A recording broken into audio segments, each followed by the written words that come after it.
Chapter 5 Snow Tracks. Wow, what is this place? Said Jack. Maybe it's an art gallery, said Annie. I don't think so, said Jack. It's too hard to get to. It's too hard to get to. He read about the cave paintings. These Ice Age beasts were painted 25,000 years ago. Cro-Magnons painted pictures of animals they hunted.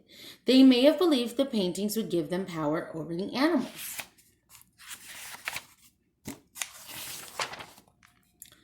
Wow, look at this, said Annie. She pointed at a painting further down the wall. It showed a figure with human arms and legs, reindeer antlers, and an owl face. It seemed to be holding a flute. Jack looked at the book again. He found a picture of the figure and read, Cavemen may have been led by a sorcerer or master of animals. He may have worn reindeer antlers so he could run like a reindeer, and an owl mask so he could see like an owl. What is it? Said Annie. The master of the animals, said Jack. He's a sorcerer. Oh, wow, breathed Annie. That's it. That's what? That's who we have to find. Why? Maybe he's a friend of Morgan's, said Annie. Jack nodded slowly. Maybe, he said. Let's go find him, said Annie. They went back through the tunnel into the first cave. We better put our lamps back, said Jack. He and Annie blew out their lamps. They placed them back by the fire. Jack's backpack was on the floor next to the skins. He put the Ice Age book into it. How's Peanut? Said Annie. Jack looked in his pack. She's not here, he said. Oh no, cried Annie. She must have crawled out when we were looking at the paintings. Peanut, Jack called. Peanut, called Annie. Annie walked slowly around the cave, looking into the shadows. Jack peered around the fire and under each of the furry skins. Jack, come here, said Annie. She was standing near the entrance to the cave. The snow had stopped falling. In the snow were tiny tracks. 6. Song on the Wind. Peanut's tracks, said Annie. We have to find her before she freezes. She wrapped her reindeer coat around her and headed across the snow. Jack pulled on his backpack and followed. The mouse's tracks led them between the fallen rocks and back into the open plain. The wind blew harder.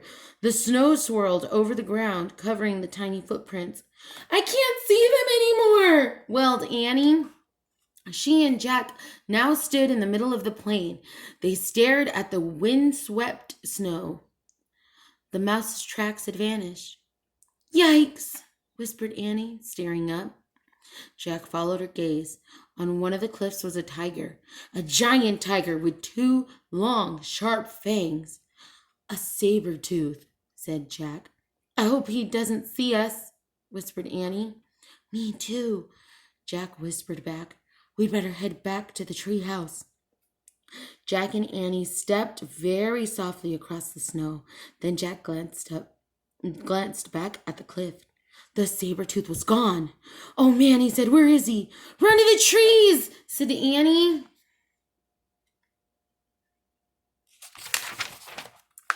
He and Annie started running.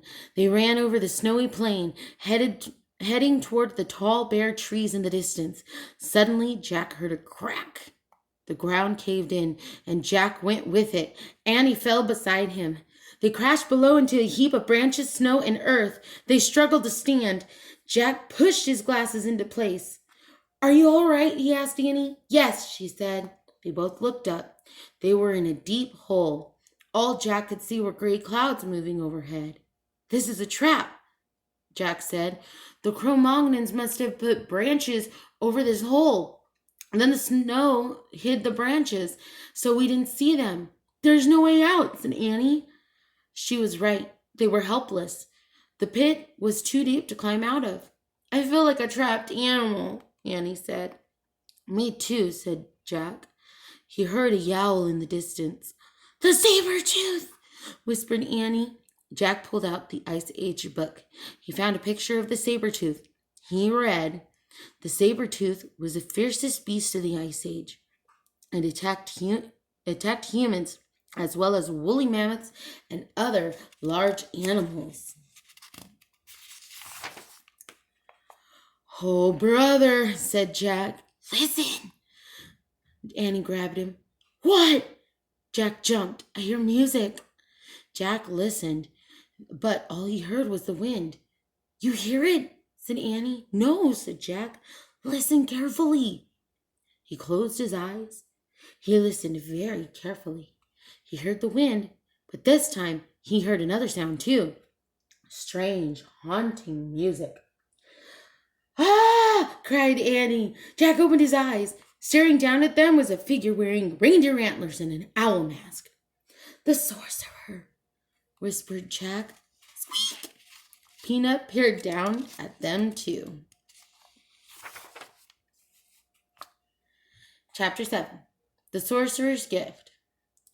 The sorcerer didn't speak. He stared through the eye holes of the owl mask. "Please help us. Help us, please," said Annie. The sorcerer threw a rope into the pit. Jack grabbed it. "He wants to pull us up," said Annie. Jack looked up. The sorcerer was gone. "Where'd he go?" Jack said. "Tug on the rope," said Annie. Jack tugged. The rope tightened. It began to rise. "I'll go first," said Annie cheerfully. "Annie, this isn't a game," warned Jack. "Don't worry, I'll be careful." Jack gave her the rope. "Okay, but hold on tight," he said. Annie held the rope with both hands. She pushed her feet against the side of the pit. She rose into the air with the rope. She kept pressing against the side of the pit until she reached the top. Jack saw the sorcerer reappear and help Annie up. Then they moved out of sight. Jack was puzzled. The sorcerer had used both hands to help Annie. So, who held the other end of the rope? "Wow!" came Annie's voice. "What's going on?" Jack wondered. The sorcerer came back and threw the rope down again. Jack grabbed it, and the rope started to rise. Jack held on tight. He started up. His hands burned. His arms felt as if they were being pulled out of their sockets, but he kept his hold on the rope and his feet against the side of the pit. At the top, the sorcerer pulled Jack onto the snowy ground. "Thanks," said Jack, standing. The sorcerer was tall. He wore a long fur robe. Jack could only see his eyes through the owl mask. "Hey!" Annie called. Jack turned. Annie was sitting on a woolly mammoth. Squeak! Peanut was sitting on the woolly mammoth's head. The mammoth looked like a giant elephant with shaggy reddish hair and long curved tusks. The other end of the rope was around the mammoth's huge neck. "Lulu pulled us up," said Annie. "Lulu," said Jack. "Don't you think she looks like a Lulu?" said Annie. "Oh, brother," said Jack. He walked up to the mammoth. "Hey, mammoth starts with M," said Annie. "Maybe Lulu's the special thing." "I don't think so," said Jack. The great creature knelt down just like a circus elephant. "Whoa," said Annie. She clutched the mammoth's ears to keep from falling off. The sorcerer helped Jack climb onto the mammoth. "Thanks," said Jack. Then the sorcerer reached into a pouch. He pulled out a smooth white bone and handed it to Jack. The bone was hollow. It had 4 holes along one side and 2 on the other. "Oh, man, I think it's his flute," said Jack. "The book said they made flutes from mammoth bones." Jack tried to give the flute back to the sorcerer. "Nice," he said politely, but the sorcerer held up his hand. "He wants you to keep the mammoth bone," said Annie. "Mammoth bone," whispered Jack. "Hey, maybe this is the third thing." Jack looked at the sorcerer. "Do you know Morgan?" he asked. The sorcerer did not answer, but his eyes sparkled with kindness. He turned away from Jack and untied the mammoth's rope. Then he whispered in the ear of the great woolly creature. When the mammoth stood up, Jack gripped Annie's coat to keep from falling off. He felt miles above the ground. He nestled behind Annie in the dip behind the mammoth's head and huge curved back. The mammoth took slow, plodding steps across the snow, then picked up speed. "Where are we going?" said Jack as they bumped up and down. "To the tree house," said Annie. "How does he know where it is?" said Jack. "She just knows," said Annie. Jack looked back. The sorcerer was standing in the snow, watching them. But at that moment, the clouds parted and the sun came out. Jack was blinded by sunlight on the snow. He